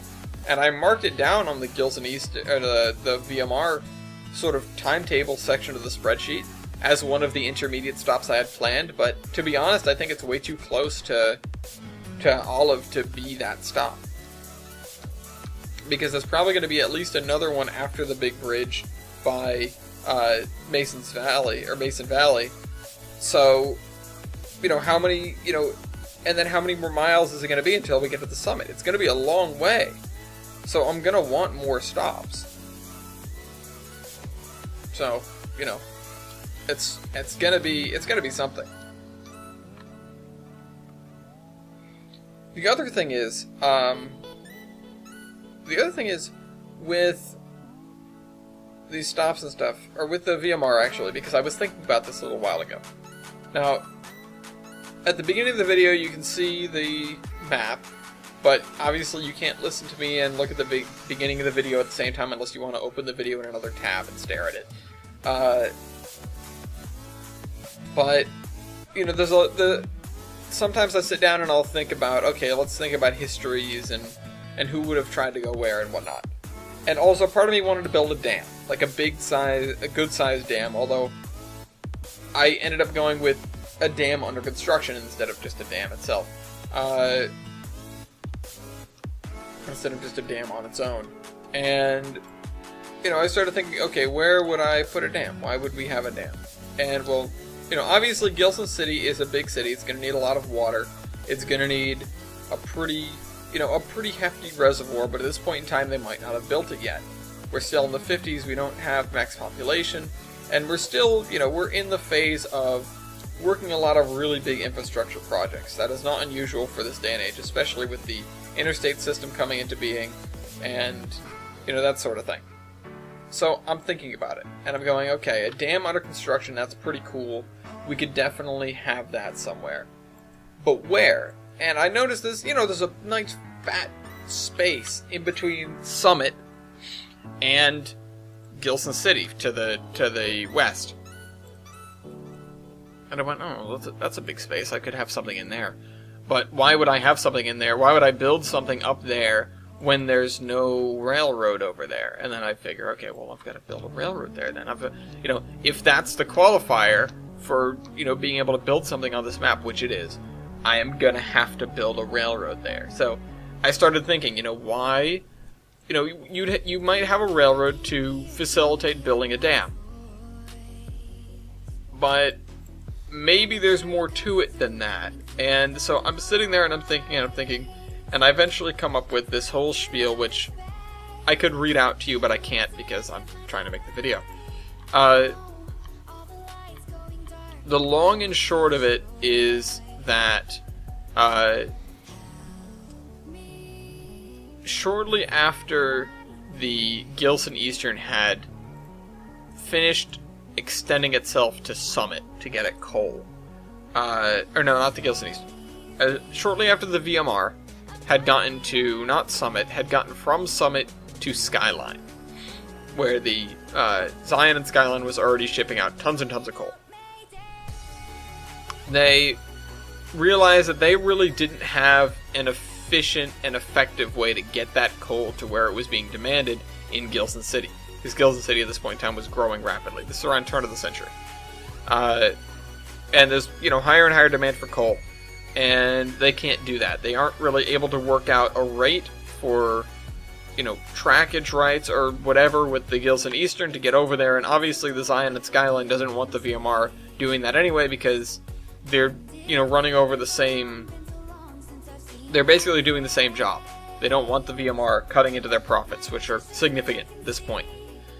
And so the VMR decides, well, it's worth it for us to try and connect Summit directly to Gilson City. It'll be a shorter route than the VMR. It'll be a shorter route than the Zion and Skyline. So the VMR is trying to make a shorter route than the Zion and Skyline. And, you know, we have some leftover money and funds that we used to build our most recent extension. Maybe we will be able to, we'll be able to punch through. And part of this, they also acquired money from a gold mining operation that I'll get to, which involves the barge bridge, and I've figured out where I'm going to put that too. But they go out there and they start building this direct route as you know, as good as they can do. It's treacherous. There's a lot of mountains in the way. You know, the hills are pretty steep. The curves are pretty tight. You know, despite their best efforts. And they're building from both ends too, because they're not stupid. They're building from both ends, and so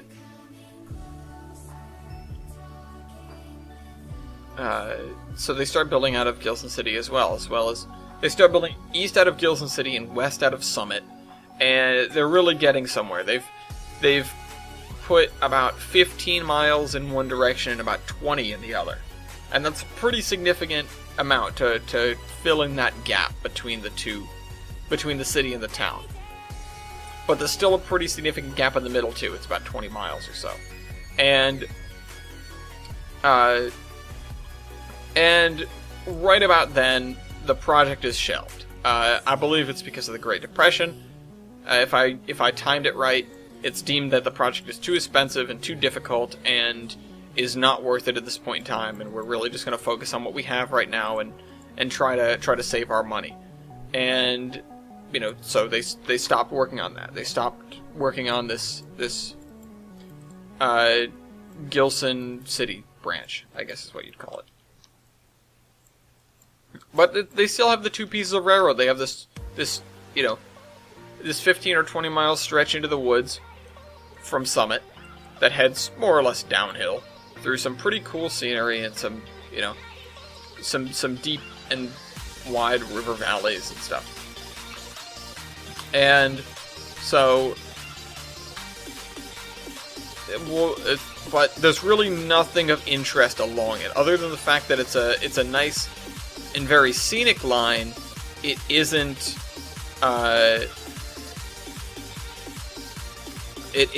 worth it. It isn't worth any real money at all. But they keep it. They want to abandon it, but there's they really don't make that push for it because they just spent all this money building it. You might as well keep it around, see if something happens.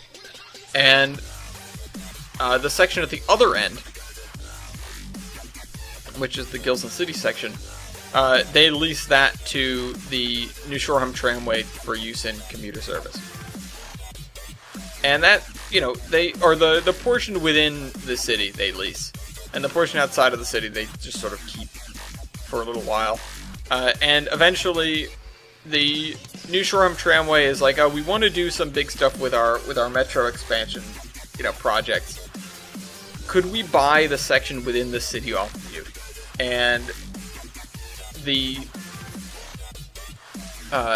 and so the VMR says, sure, I guess, just pay us a pittance for it and take it off our hands. That way we don't have to keep paying property taxes on it. We're not using it anyway. But they keep the section outside the city because the New Shoreham Tramway doesn't want that section. And they tried to get the New Shoreham Tramway to take it, but no dice.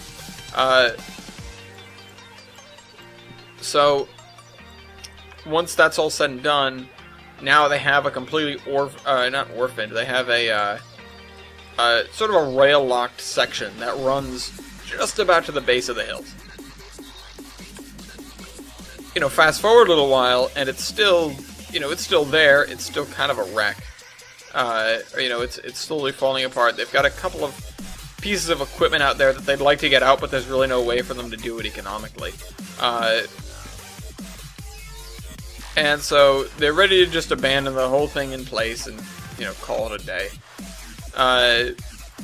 When someone out there towards the bottom of the hill says, hey, I have some stuff I'd like to ship by rail. And I don't know what this is yet exactly. Maybe it's pulpwood, maybe it's, maybe it's some sort of resource. And I said I wouldn't have any oil on the map, but maybe it's oil.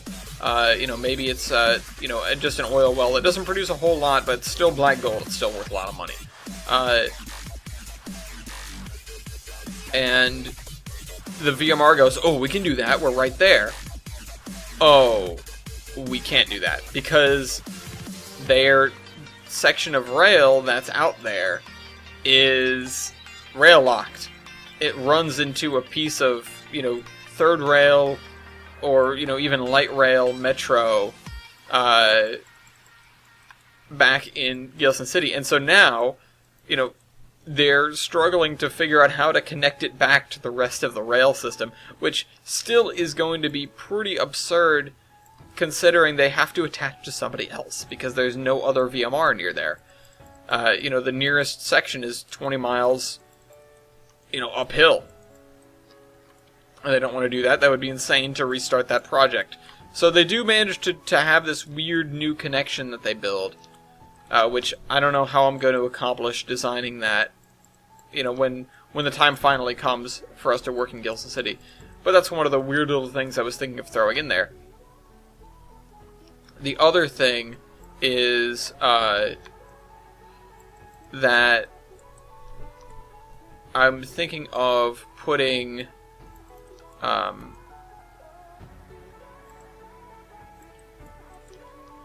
so to get back to the dam project, actually, that's what I'm thinking of. The dam project is going to start happening at the end of the other line segment that got completed, so the one out of Summit.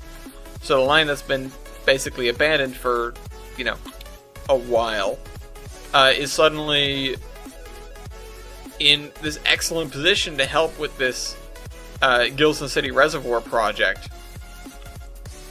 And so they start running trains down it and they start building this dam. And so, current day, as is in this map, you have a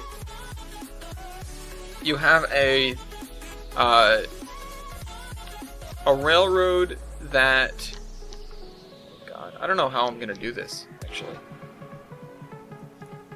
We're gonna have to put a Frankenstein trestle in here, just like the one up on Crawford Notch. That would be really something. We could do that, and I think I will.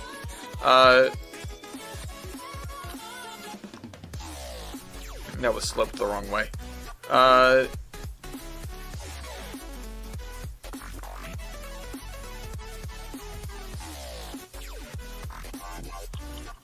need to build up the hills to the edge of this, and then get a new base height for this.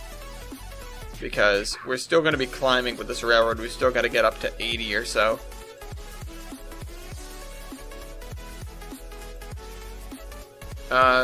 Anyway. Yeah. So those are the two ends of that branch that I was thinking of. Which, sort of fulfills my desire to have a couple of very abandoned looking areas. It fulfills a desire to have something really weird down in Gilson City for railroad work. Where you have one VMR thing that's just there with some really old ratty VMR stock and engines. And yeah, I don't know. That's that's all my thoughts on that subject. As for the barge bridge, I think it's going to be in a little branch that goes past Skyline after that meeting point there, and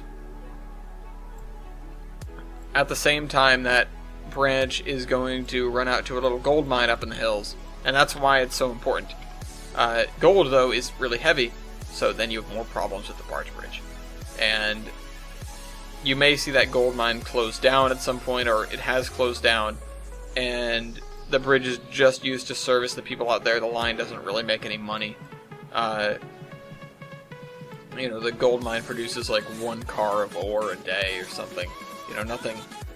Which, 1 car of ore a day is low for stuff on Tolbrand, because everything is producing at least 1 car a day. That's the goal, so that no matter what, because a day, quote unquote, is just one cycle of the map, everything will happen within that cycle. So I have to program everything for 24 hours and not for 48 or 36 or anything like that. Every day is basically going to be the exact same day. And I don't know what day exactly that is yet, but I'm sure there will come a point in my plan when I'm making this map where I go, okay, it is, June 26th, 1953, or, something to that effect.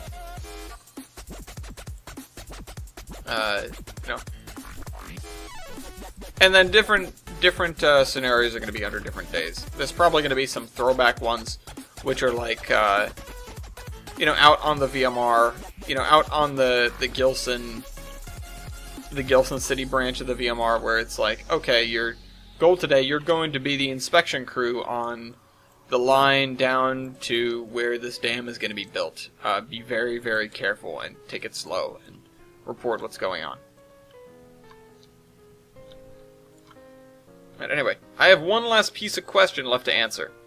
And I'm sorry I didn't really answer that one that well, because I don't know exactly how many passenger stations we're going to have. Just quite a few. At least, 20 on the Gilson Eastern, and then tons of other ones for the other railroads, including the New Shoreham Tramway, which is going to have just a stupendous amount. Let's do this a little bit. Let's smooth this out.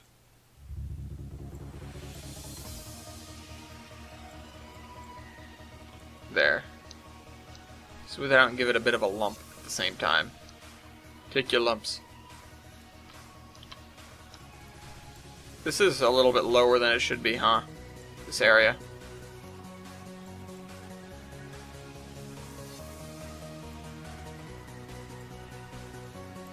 I'm just trying to prevent lake divots from forming. There should be a rain button that fills in everything until it would spill over. Though I'm not sure that would really work in trains. Some of the stuff in like SimCity 4 was really great for this, to create landscapes and stuff.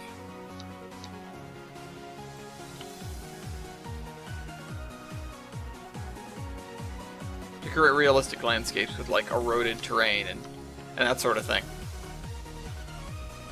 SimCity 4 was such a great game.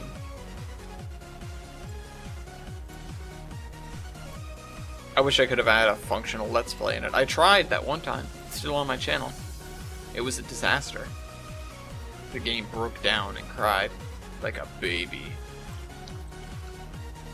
And I just have this dejected second episode where I'm looking at the broken world and going, well, I guess it's just not gonna work. Alright, there we go. That looks better than it did, I think. It looks a little bit less interesting because we had that cliff going on, but it looks more correct. It's now done right. So I've started to go this way now. And we'll be able to bring the railroad up to here sooner or later. But fifth, what kind of locomotives are you going to use for the elevated in Gilson City? That's a good question. Because I'm not sure yet. I will be, it's the kind of thing where I might get burned by waiting to figure out what I can have. But when the time comes is really when I'm going to be doing all that work. Because despite the fact that I just, put all that effort into thinking about, okay, how is this thing going to work? How is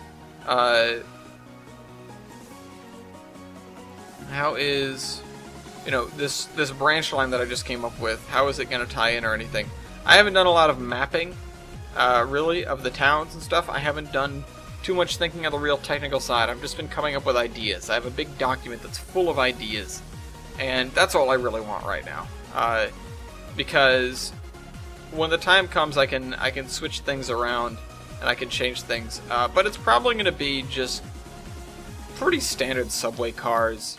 It's not going to be steam-powered elevateds. We're going to be well beyond that in terms of the lifespan of a city. There may be a couple of areas where you have something that seems like it, something that's sort of equivalent to that, but I'm not really planning on that, and it would be weird to have to justify, and, it's not the way things would be by the 1950s.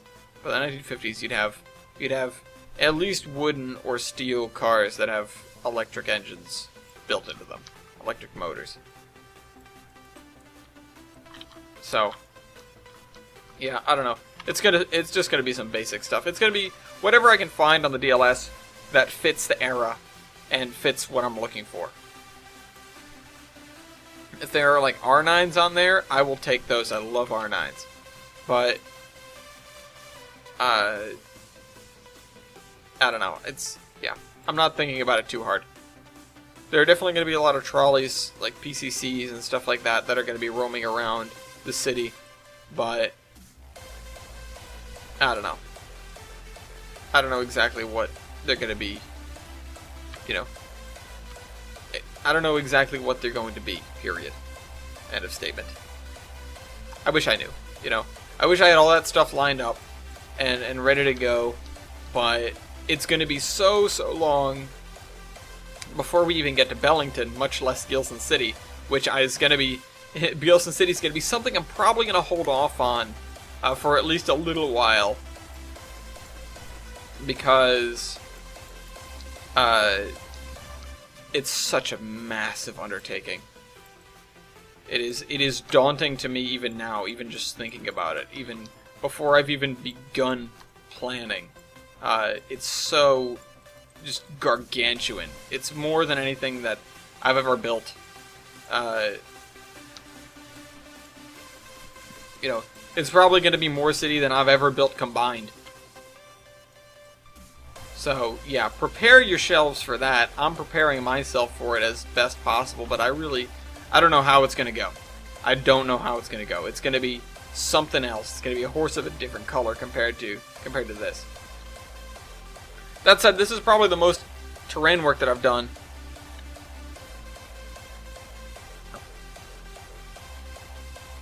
You know, even the Iron Horseman route, I did a lot of terrain tracks and stuff like that. I took shortcuts.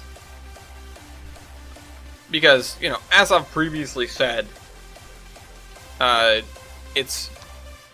The Iron Horseman was sort of a bunch of sets strung together, and less a whole bunch of individual... less a world. Less a set of towns and tracks between them. It was like, okay, we need this at this height, we need this over here, we need this over here, we need a town that does this, and a town that looks like this, and a town that's shaped like this, and, you know, a town that has this. It was very, it was very sort of generic, and it didn't have a lot, it didn't have all too much thought or QC, QC being quality control that went into it. It was like, does it look good? Yeah, it's probably good enough. I did try to pay attention to, like, okay, does this track look like it makes sense? Would these switches really be here? How would this be set up? But for the most part, I fell into tropes that I've done in the past with the way that coal and water is set up in Troy. I didn't really think about the size of engines we'd be using when I put down the engine house. So I was like, yeah, let's get a big one. I didn't really... I don't know. There was a lot of things that didn't happen going into the Iron Horseman route, but it wasn't really that important because all we were doing is making some sense. And it was collaborative too, so it's much harder to do that when you've got a whole bunch of people that are working on a route together. That said, I'm glad we did it that way because it would have been a whole lot of work for one person to do. But, it is a lot of work. Let's see, where can I not go? I can't go in here. Oh, crap. I established that I couldn't go in there. How am I gonna do this then? I need to get across somehow.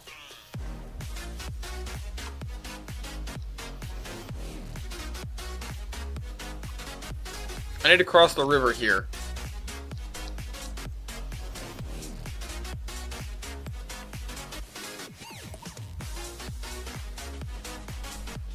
I'm gonna need to cross the river here. How high is this?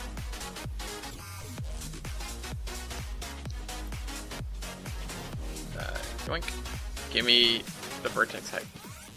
75.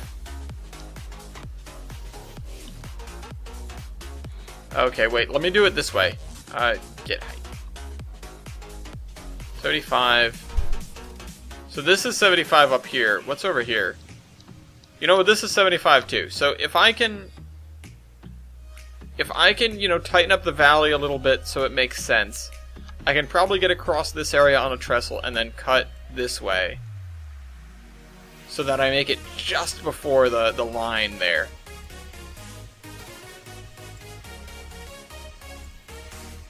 Which, that is important to me. That's one of the harder rules I'm trying to go by, is don't let them see the edge of the map. Don't let anybody see the edge of the map. We're probably going to have a lot more, terrain work that has to be done to that end.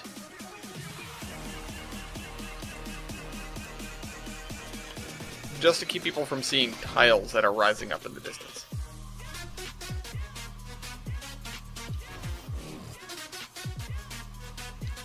Alright, I need to be careful not to make it too much mountain. But, cutting across this way is definitely not unheard of. It's going to be some sharp turnage, but let me just give it a try. We've only got 5 minutes left.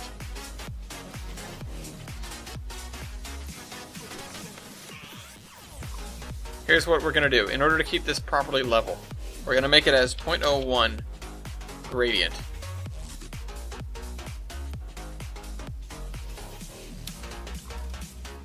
And that way we know what's 75 and what isn't.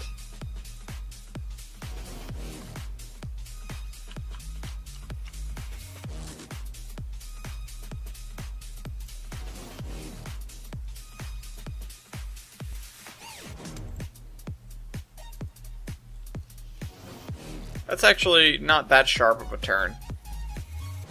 And let's see, is it on the right side? Oh, barely. Barely on the right side of the line. But we've got a nice big river crossing. Oops. Nice big river crossing here then.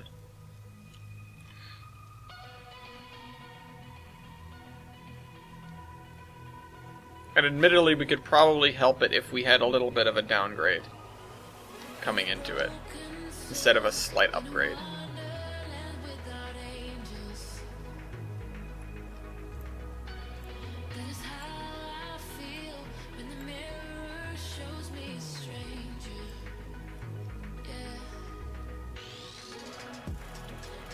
This is like a, it's like a Lionel set, just snapping together curves and straights.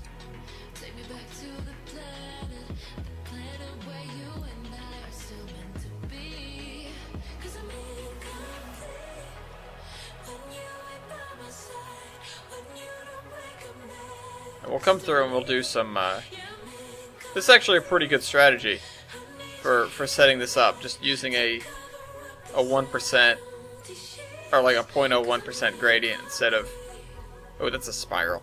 That's not good. That's not good. Oh, nothing looked good. Alright,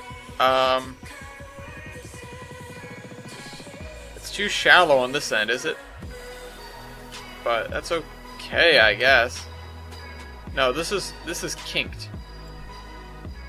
It is still a spiral curve, though. Make no doubts about that. It's still a spiral curve. Because it's not... This is definitely... It's tightening up over its length. Yeah. That's not even really better. But it's marginally better. It's slightly better.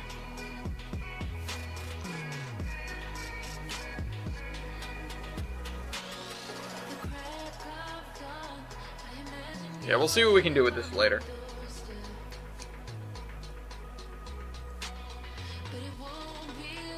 That's a little bit better. It results in pulling us away from the edge, though. It pulls us away from the line that we don't want to cross, but it also pulls us away from the edge of the hill here. However, this is not all that high. It's kind of high, but it's not really. I don't think it's any higher than our bridge over the other river down there. What is it? The Vonotaro, or is it the it's the Deer Run? The bridge over Deer Run.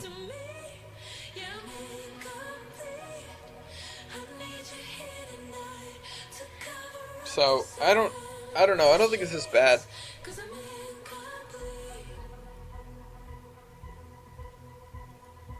We just need to we can go in this tile, so we could actually go, you know, sort of across this way if that's a better opportunity. But going this way gets us to land faster.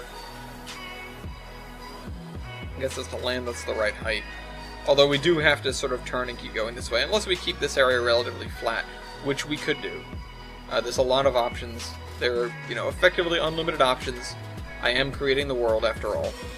So we do really need to think about what is it we want to do? What do we want this area to look like even? And how are we going to get up to 80 some odd feet?